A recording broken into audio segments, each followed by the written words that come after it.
The US, with 4% of the world population, roughly 4.1%, has tried to run the rest of the 95.9% of the world population.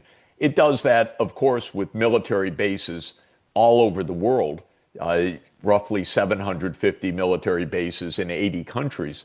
But it also has to rely on something more efficient, it believes, and that is regime change.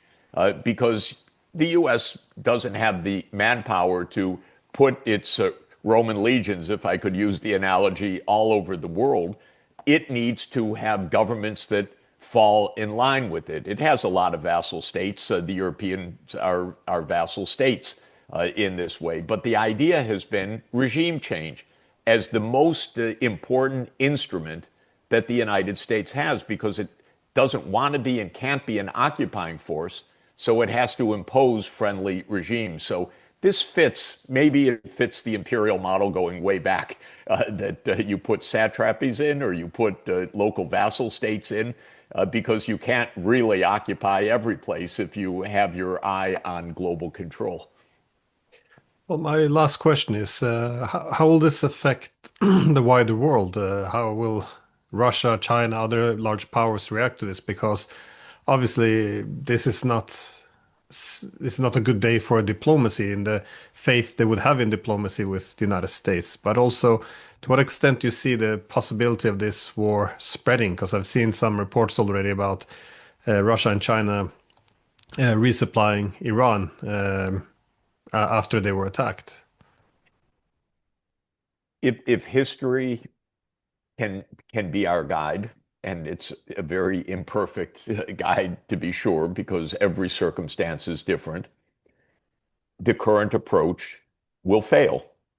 Either the military bravado by itself will fail, because Israel will not have the wherewithal, or even Israel and the United States will not have the wherewithal to defeat Iran. That's possible. I'm unfortunately not enough of a military expert to give any authoritative reading on that. But we do know the vastly exaggerated estimations of Western military power is part of this story.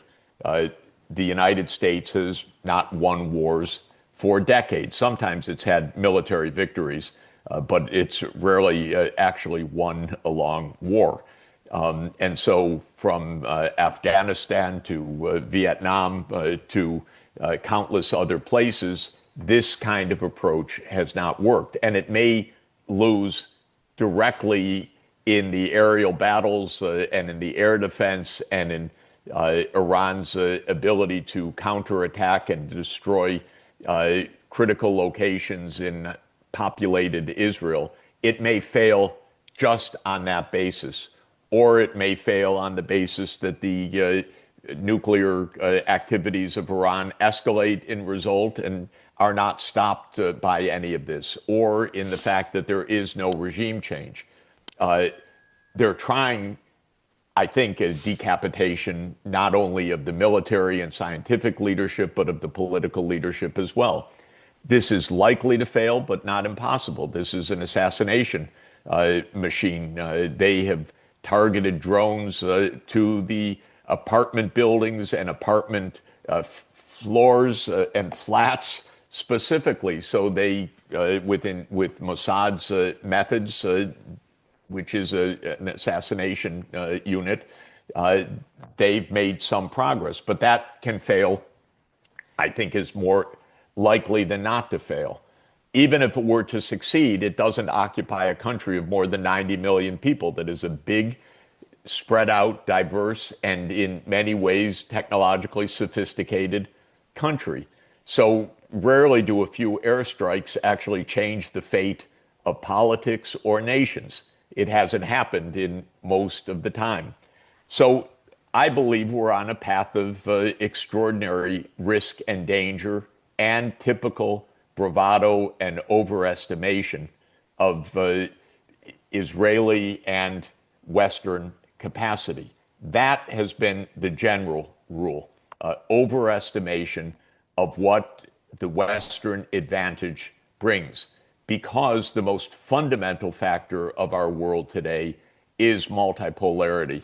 It is that the Western dominance, these G7 leaders, do not run the show and do not have the decisive military advantage to run the show.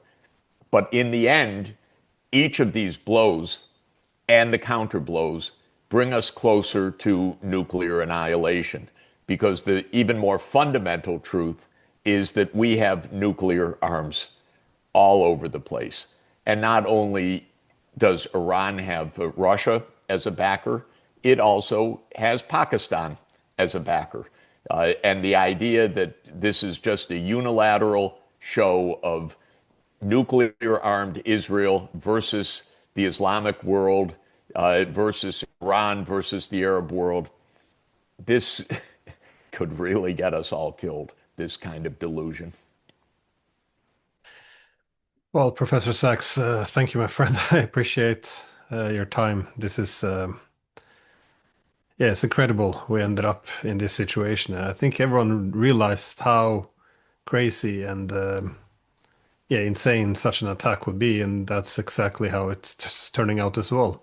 It was so crazy that I didn't think it would happen, honestly. This is my naivete, I have to say, because I constantly overestimate the idea of a rational response to our circumstances, and I underestimate the hubris, the arrogance, the hatreds, and the readiness of people like Netanyahu to bring us to the brink of nuclear Armageddon.